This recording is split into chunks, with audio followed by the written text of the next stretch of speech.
Le voy a dar a la grabación y a continuación voy a compartir pantalla con la presentación que ya teníamos, que nos hizo el favor el maestro, el doctor Daniel de Lira, de realizar para esta ocasión, este llamado 2023.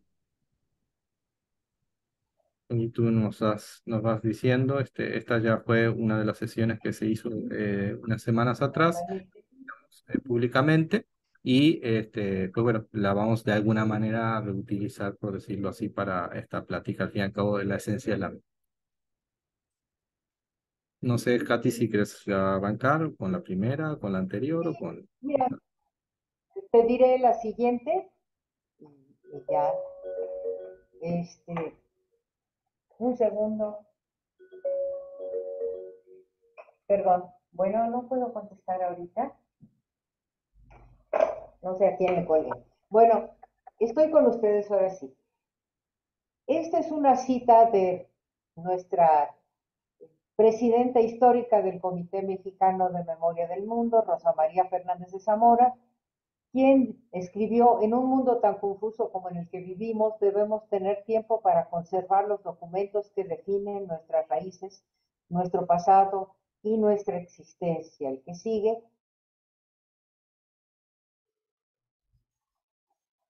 Y entonces ella estuvo al frente de este comité muchísimos años, dándole la vida que tiene actualmente y luchando por la memoria. El que la memoria no se puede perder, porque la memoria es nuestra identidad. Por el mundo en la UNESCO, que ahorita es el primer punto de la introducción. Si quieres pasar al que sigue. En 1992, la UNESCO estableció este programa Memoria del Mundo, o Memory of the World, Memoire du Monde, que, bueno, ahí tiene un problema en mi texto, porque dice que es una convención para la protección del patrimonio cultural y natural. Es un programa, no es una convención. Y lo crearon el director de la UNESCO en ese entonces, Federico Mayor Zaragoza, y Abdelaziz Aviv, un gran amigo de México que muchas veces ha compartido con nosotros reuniones y entregas de reconocimientos. ¿A qué se refería la UNESCO cuando creó este programa? A que había habido una guerra la que sí, que por favor, había habido una guerra en los Balcanes y era necesario, eh, había habido una gran destrucción en esa guerra de los Balcanes, y ya existía el programa Patrimonio Mundial, que protege los sitios.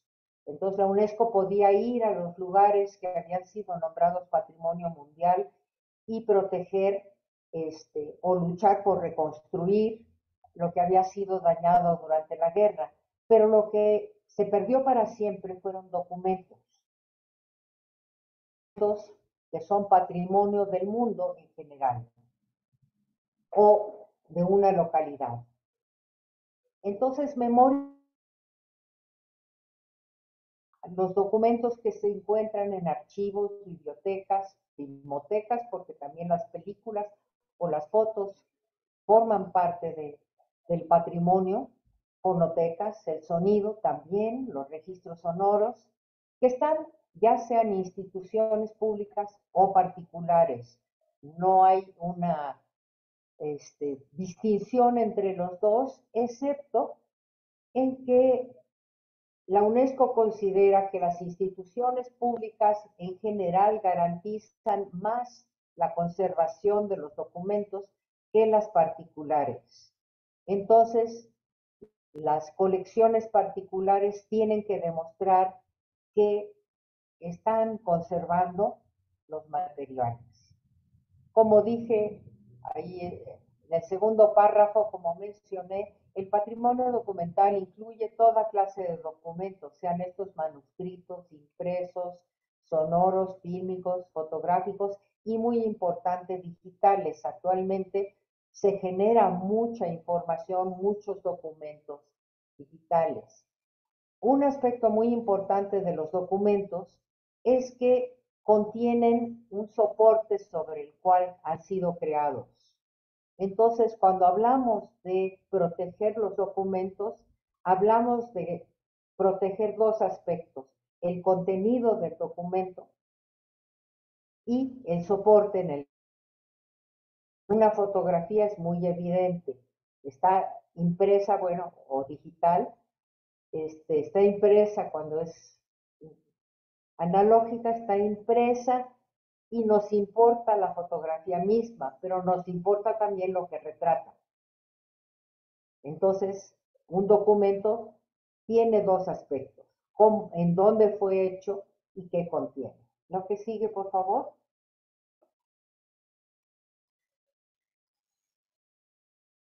Muy importante, el patrimonio documental mundial pertenece a todo el mundo. Debería de ser plenamente preservado y protegido para todos, con el debido respeto de los hábitos y prácticas culturales, y accesible a todos de manera permanente y sin obstáculos. Eso es algo que es muy importante para Memoria del Mundo en cualquiera de sus tres espacios, que es Memoria del Mundo Mundial, Memoria del Mundo Regional para América Latina y el Caribe, o Memoria del Mundo de México. Si el documento no es accesible,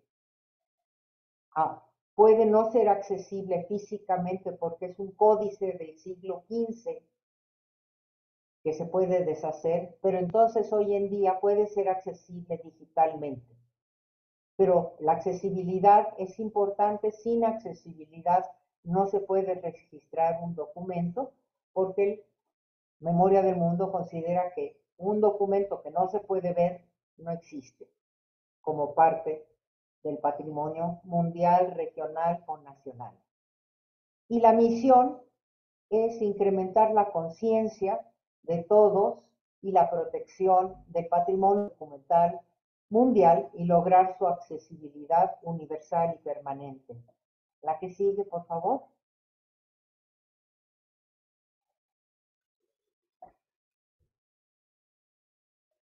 Nos basamos para los criterios en las directrices para la salvaguardia del patrimonio documental que escribió Ray Edmondson en 2002, que se ha actualizado, pero se ha actualizado más en el lenguaje y por agregar la parte digital en el concepto. O sea, y dentro de las directrices queda establecido el registro. Ese registro de documentos a nivel mundial, regional o nacional mediante una convocatoria, con las reglas de la convocatoria, de las fechas de envío y después el análisis y el dictamen para ver si cumple con los requisitos de las directrices establecidas, no solo por el documento de Ray Edmondson, sino de Memoria del Mundo, que las ha integrado a sus requisitos. Los criterios para poder valorar las propuestas positivamente incluyen comprobación de la propiedad del documento. En general, las instituciones, como llamamos nosotros el Archivo General de la Nación, la Biblioteca de Lina, la Cineteca Nacional donde yo trabajo, en alguna forma tenemos documentos que comprueban por qué tenemos entre nuestros documentos el que queremos proponer. Y en el caso de los particulares, es necesario que comprueben por qué tienen la propiedad del documento. Luego, son puntos importantes que se tienen que llenar en el documento, como cuál es la influencia que ha tenido el documento en la historia mundial, regional o nacional en un periodo histórico particular. O sea, tenemos que ubicar el documento en su momento histórico y por qué tiene significación.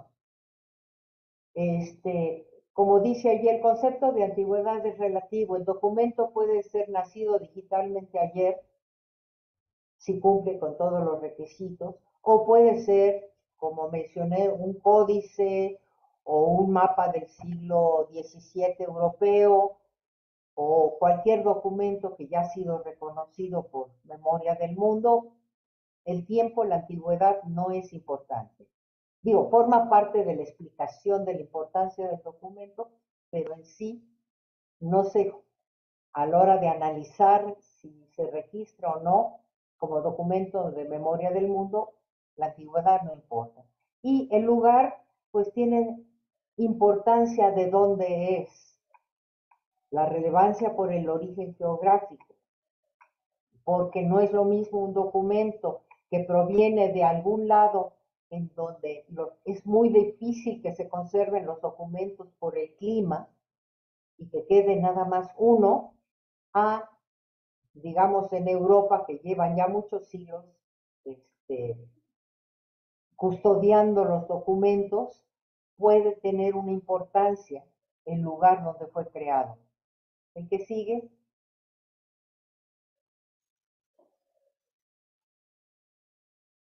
el criterio de personas es quién, a qué se refiere el documento, qué personas lo vivieron, bueno, lo hicieron para empezar, lo vivieron, en qué manera tuvo un impacto sobre la historia.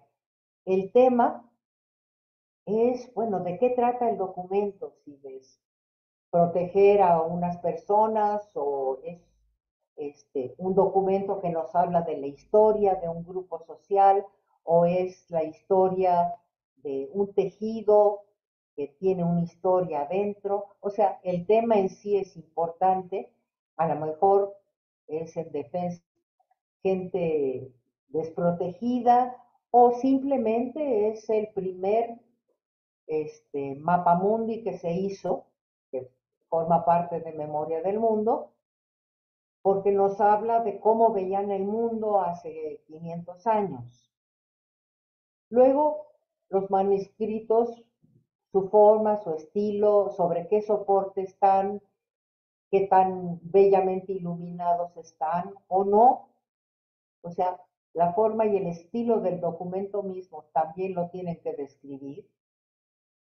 El valor social que ha tenido y que tiene. Las dos cosas importan. Si es un documento de hace un siglo, a principios del siglo XX de México, durante la Revolución, bueno, tiene un valor por el momento en que fue creado, pero también tiene un valor actual para nosotros en esta etapa de nuestra historia. Y muy importante también los conceptos de integridad y rareza. El documento debe de estar completo, debe de tener un principio y un fin, si se trata de un acervo, de un fondo. No puede ser una biblioteca completa, sino tiene que ser una parte que por alguna razón sea muy importante por sí sola y que tenga rareza. La rareza, bueno, podemos decir que debe de ser único. Bueno, en sí mismo un códice, pues es único. Lo dibujaron, lo escribieron y es el único que hay. Pero ya cuando llegamos al mundo de los libros, ya se vuelve más complicado definir la rareza, la unicidad del documento. Y eso es relativo. Si del documento solo existen 5 ejemplares en México, por decir, Memoria del Mundo de México, bueno, si se imprimieron 500 ejemplares y solo quedan 5 en todo el país, es bastante raro. O sea, cumple con el requisito de rareza. Pero si fue impreso en 500 ejemplares y existen 300 y se vende en las librerías o es fácil encontrarlo, Bueno, obviamente no cumple eso como libro. Si hubiera un mecanuscrito, si hubiera un manuscrito, que cumpliría. Entonces, entre más nos hacemos el concepto de rareza, de unicidad, se vuelve más difícil de cumplir con él, pero no quita que es muy importante también los documentos del siglo XX y del siglo XXI. Daniel, el que sigue.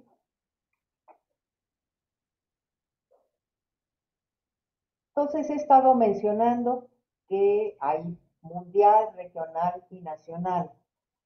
El, la convocatoria para el registro mundial está abierta hasta noviembre. El regional acaba de cerrar el mes pasado y el nacional está abierto ahora hasta el 11 de septiembre. Y yo espero que varios de ustedes estén interesados en presentar para el nacional o para el mundial. Digo, uno está aquí para contestar sus preguntas en cualquier nivel. El que sigue.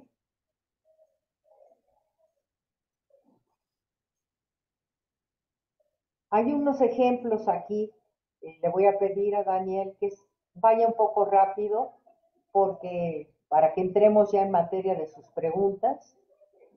Esto, por ejemplo, la Biblia o el diario de Ana Frank. La Biblia pues, es de hace varios siglos, el diario de Ana Frank es del siglo XX, la película Los Olvidados también del siglo XX. Ahí deténlo nada más un minuto, o sea, es una... Échalo para atrás, por favor, perdón.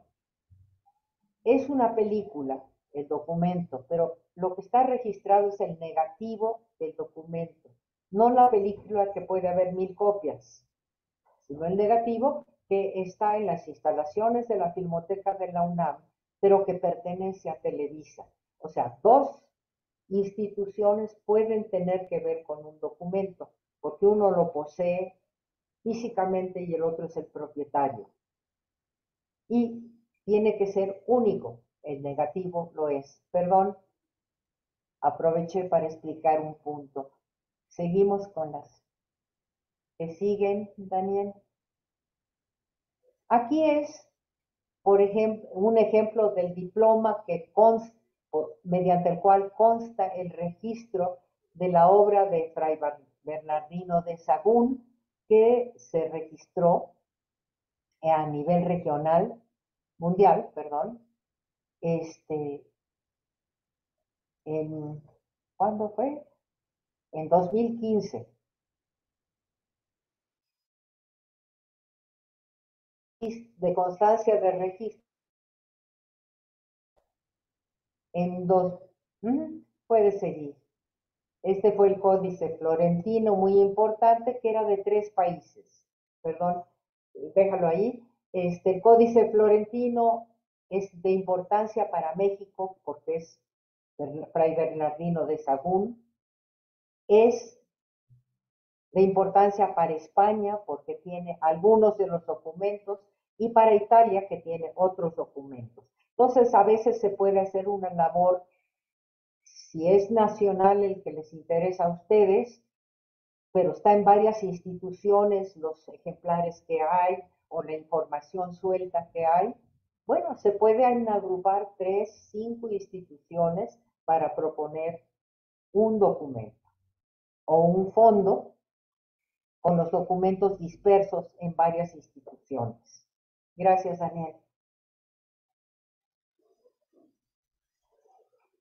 En marzo de este año entregamos los reconocimientos de Memoria del Mundo de México y entre ellos están un archivo fotográfico, el de Walter Reuter, que contiene 97,000 imágenes en diversos formatos y que, digo, el señor Walter Reuter no nació en México, o sea, no es una limitación el origen del documento o de quien hizo el documento, pero Walter Reuter tiene no sé qué porcentaje de las 97,000 imágenes que corresponden a México, pero la mayoría lo son. Entonces es un documento valuable. Para México cumple con tener impacto, se usan sus fotos, significan y conservan la memoria de grupos sociales o de eventos. Luego está el del Juzgado Tercero de Letras del Ramo Penal en contra de Fidencio Constantino por el delito de ejercer la medicina sin título. La importancia es que para el Poder Judicial Fidencio estaba infringiendo la ley, pero para la gente de la región era un santo que curaba a la gente. Tan famoso se volvió que cinematográficamente existe una película que trata sobre, como le llamaban a él, el niño Fidencio. Entonces tuvo impacto social, hay constancia documental en el Poder Judicial de cómo se llevó a cabo el juicio y por eso es reconocido por México. El Cantar de los Cantares de Salomón, traducción del hebreo de Jesús de León, bueno, no es el único en el Cantar de los Cantares de Salomón, pero el señor Jesús de León conocía y traducía 7 idiomas y para México es un documento único que se encuentra en la Biblioteca Central y consta de 2 libros impresos. Estos ejemplos nos ayudan a ver un poco la variedad de lo que se puede reconocer, pero todos ellos han tenido impacto, en este caso, en México, aunque sea regional, como el caso del niño Fidencio, o muy específico, como el Cantar de los Cantares de Salomón, que a lo mejor la mayoría de nosotros no conocemos y no hemos leído, pero obviamente una traducción única al español tiene un gran valor. La que sigue. Otros, me iré rápido para no seguirles tomando tiempo, el archivo histórico de la diócesis de Texcoco, o sea, una diócesis también custodia material documental y quiere darlo a conocer, quiere que haya memoria de todos los registros de nacimientos, en fin, lo que puede tener una diócesis, que es una información local comunitaria muy importante, puesto que cubre de 1585 hasta 1930, lo cuenta toda la historia de una parte del país. O la colección antigua del Archivo Histórico de la Biblioteca del Instituto de Antropología e Historia, que cubre también desde el siglo XVI hasta las primeras décadas del siglo XX, que es como un fondo que le llaman Archivo Histórico de la Biblioteca del Instituto de Antropología, impresos y manuscritos de la época. Y por último, Manuel M. Ponce, Archivo Familiar. Nosotros ya habíamos reconocido la música de Manuel M. Ponce, pero aquí nos ofrecieron algo diferente. Es los documentos personales de Manuel M. Ponce y de su familia, su hermana, programas de mano, álbumes fotográficos y composiciones de la hermana. Eso nos habla de una familia a fines del siglo XIX, principios del XX, creativa y tratando de rescatar también a estas mujeres que siempre se quedaron atrás. Manuel M. Ponce era la gran figura, pero su hermana, que tenía composiciones muy valiosas, pues las tenía en casa y no trascendían. Ahora queremos que trasciendan. Y con eso terminamos los reconocimientos del 2022 y lo abro a comentarios, preguntas de ustedes para la convocatoria 2023. Muchas gracias. No sé si ya algunos ya tienen claro cuáles son sus preguntas, qué es lo que quieren proponer, qué dudas tienen.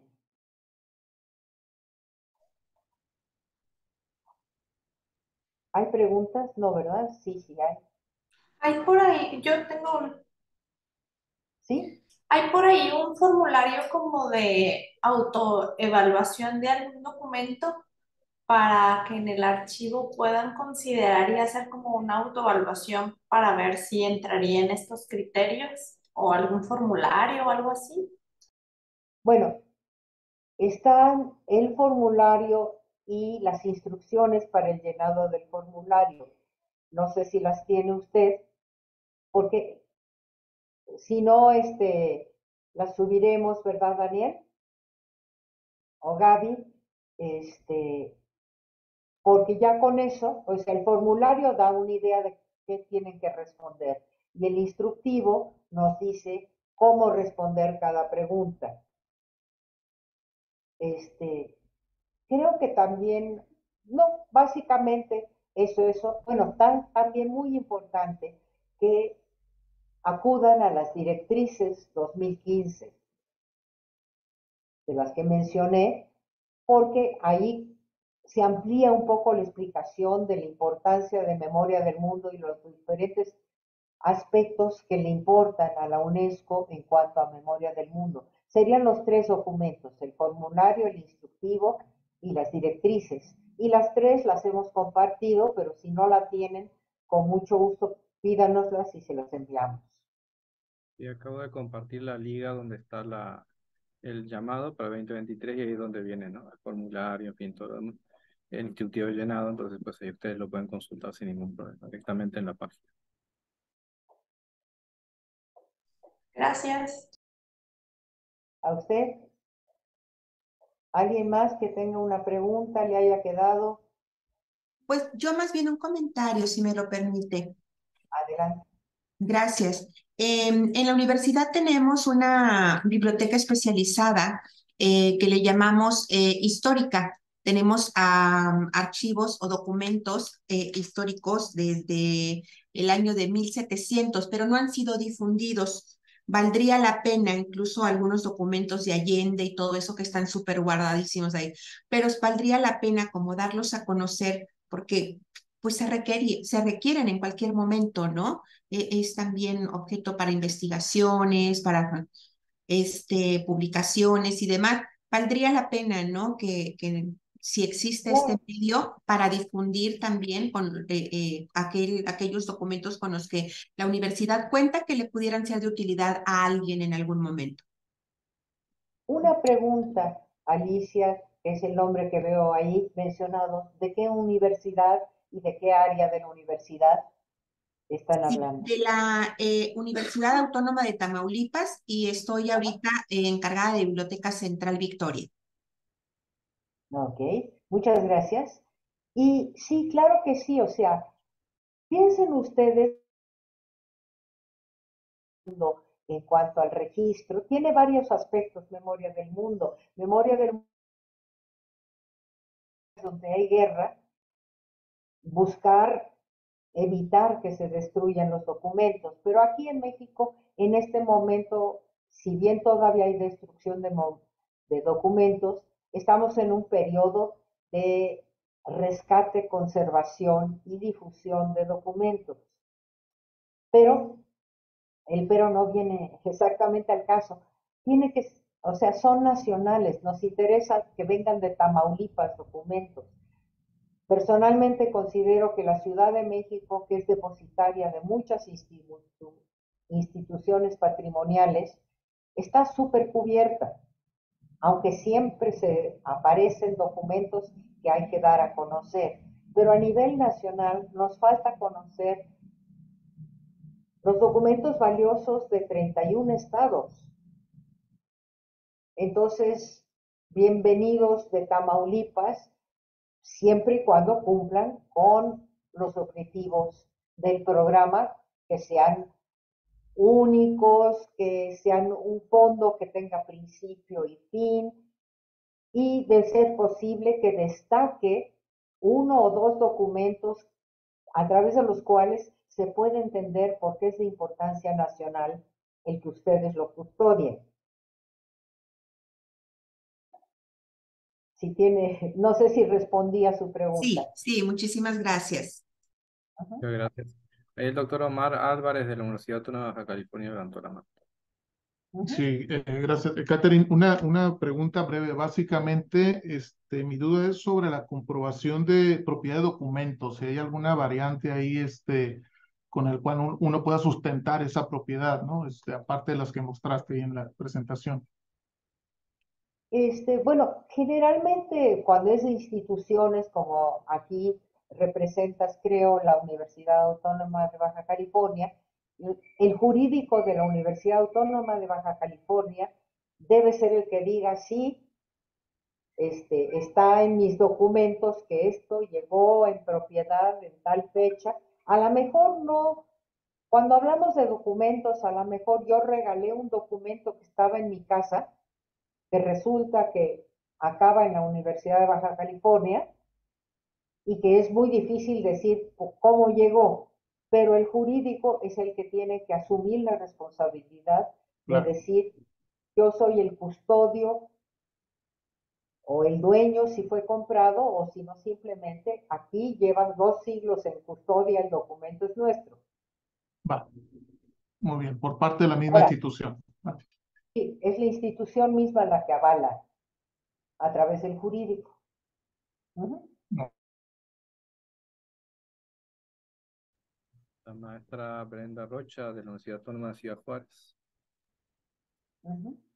Hola, buenos días.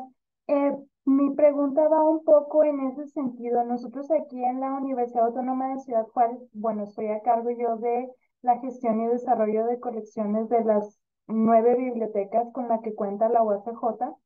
En ese sentido, va un poquito mi comentario. Nosotros tenemos algunos documentos, la mayoría han sido donados. ¿Cómo nosotros hacemos esa comprobación de que son de nosotros? De pronto a veces nos dejan, no sé, nos han regalado o nos han donado la colección personal de escritores de aquí de Chihuahua. Entonces, en ese sentido va mi pregunta, ¿nosotros cómo hacemos esa comprobación de que son de nosotros? Porque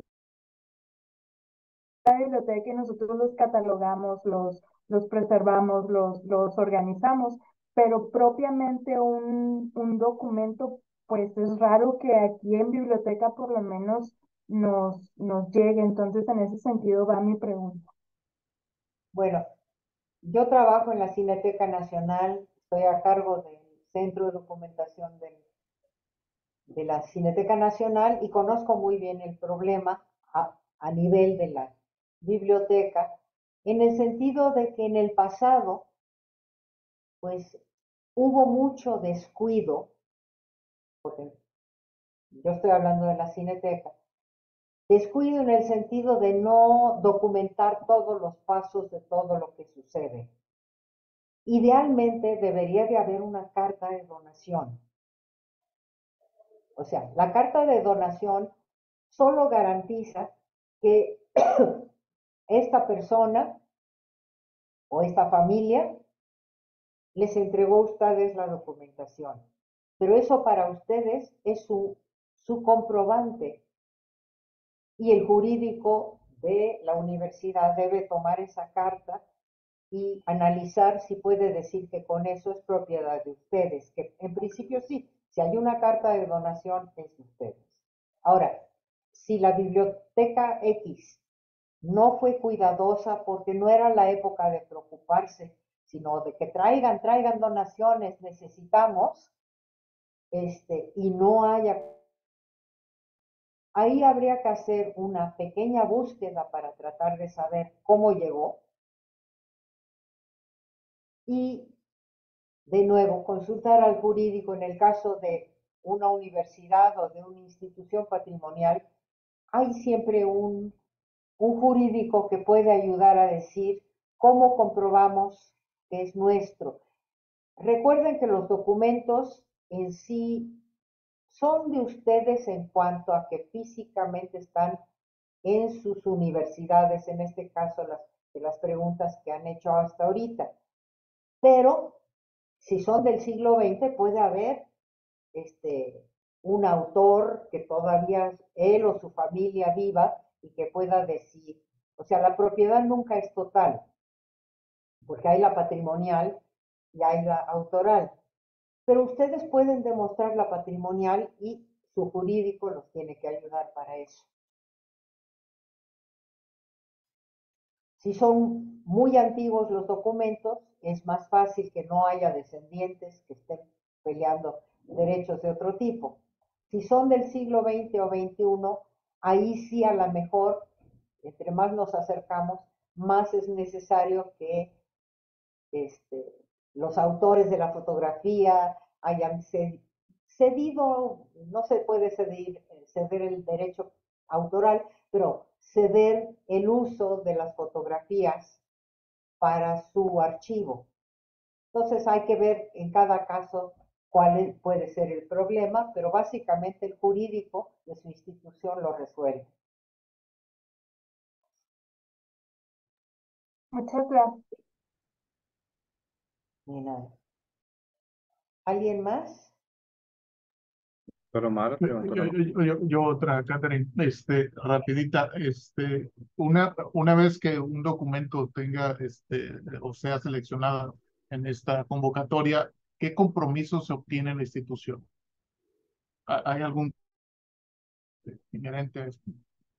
Bueno, el compromiso, y hay una carta compromiso que les entregamos junto con el diploma. Esa carta compromiso les dice que ustedes se comprometen a cumplir con conservar, preservar y difundir el documento. O sea, básicamente ese es el compromiso, para que siga siendo incluido. Si en alguna revisión que hagamos resulta que han pasado varios años y el documento pues fue medio abandonado, bueno, sí, ahí haríamos como echarnos para atrás y decir, mientras no demuestren que están dispuestos a, porque está a punto de desaparecer, ya sea porque no lo conservaron, porque no, en esta época, pues preservación implica hacer copias digitales del documento, eso también importa. Si no hay copias digitales hoy en día, pues el acceso es muy relativo. Y si no permiten a nadie verlo, pues también habría. Okay. Pero son condiciones que en general las instituciones cumplen, no hay más. Bueno, sí hay que no he mencionado hasta ahorita, que es muy importante. Después de la pandemia a todos nos cayó el 20 de que tenemos que tener un plan de riesgos. Okay.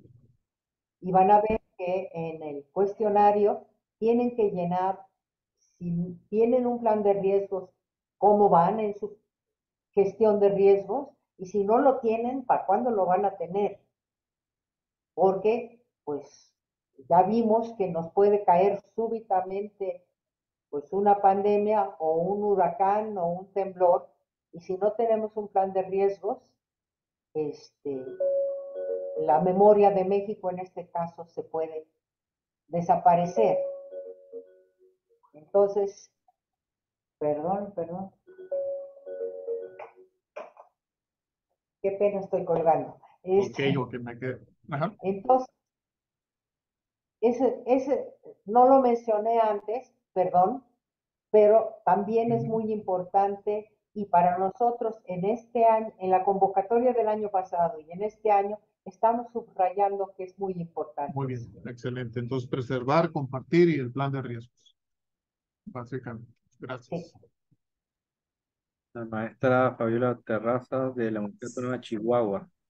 En este caso, si nosotros tenemos también un archivo histórico y biblioteca histórica, si ese patrimonio ya está registrado en el archivo histórico, en el Archivo General de la Nación, no hay conflicto de interés, ¿verdad?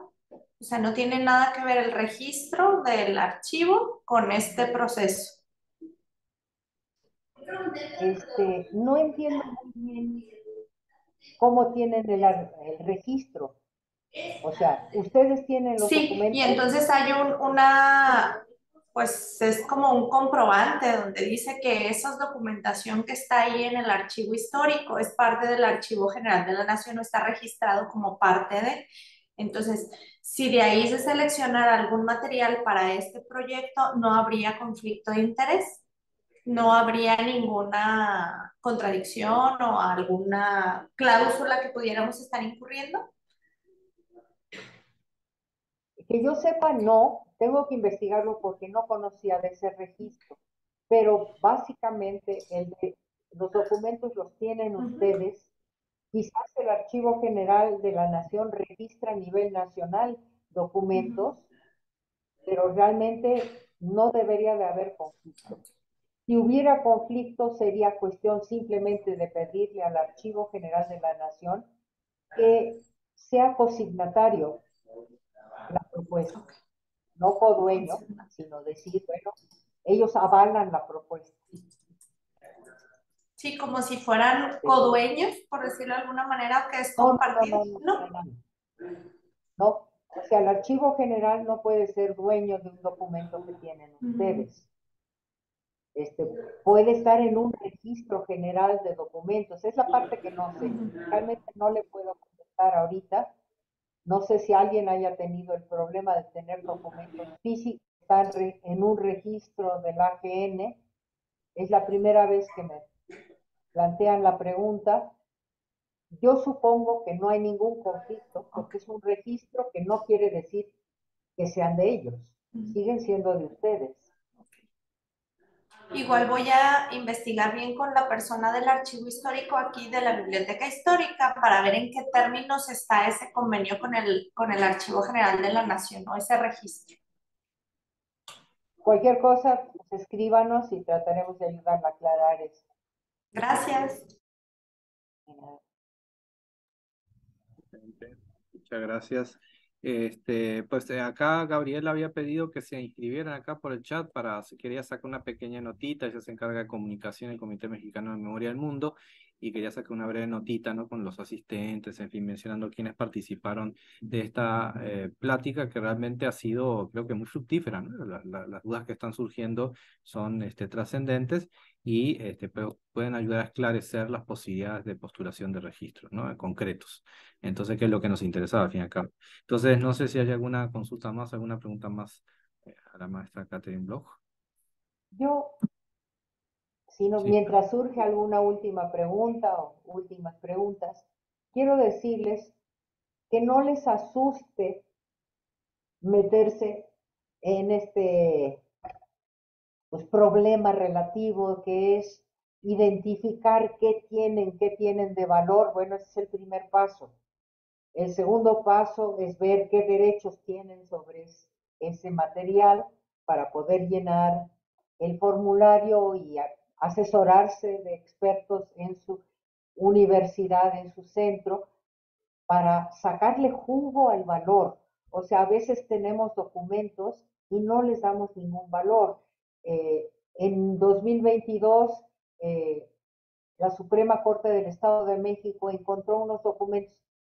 Pensando en buscar para Memoria del Mundo, busca y encuentra unos documentos que nunca le habían llamado la atención.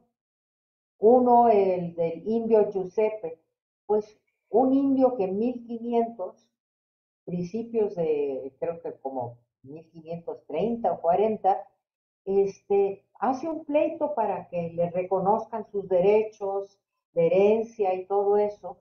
Y el documento en sí no es que sea único, sí es único ese papel, pero no es único que indígenas hayan pedido sus derechos. Lo que es único es que conozcamos que los indígenas en el siglo XVI ya peleaban en las cortes sus derechos. Eso sí es información novedosa. Entonces, no siempre es muy claro el porqué de la importancia de un documento y los expertos dentro de sus instituciones pueden ayudar a decir, no, o este libro o esto que tienen ustedes realmente es porque impactó a nivel nacional. O sea, asesórense y no le tengan miedo a llenar el formulario.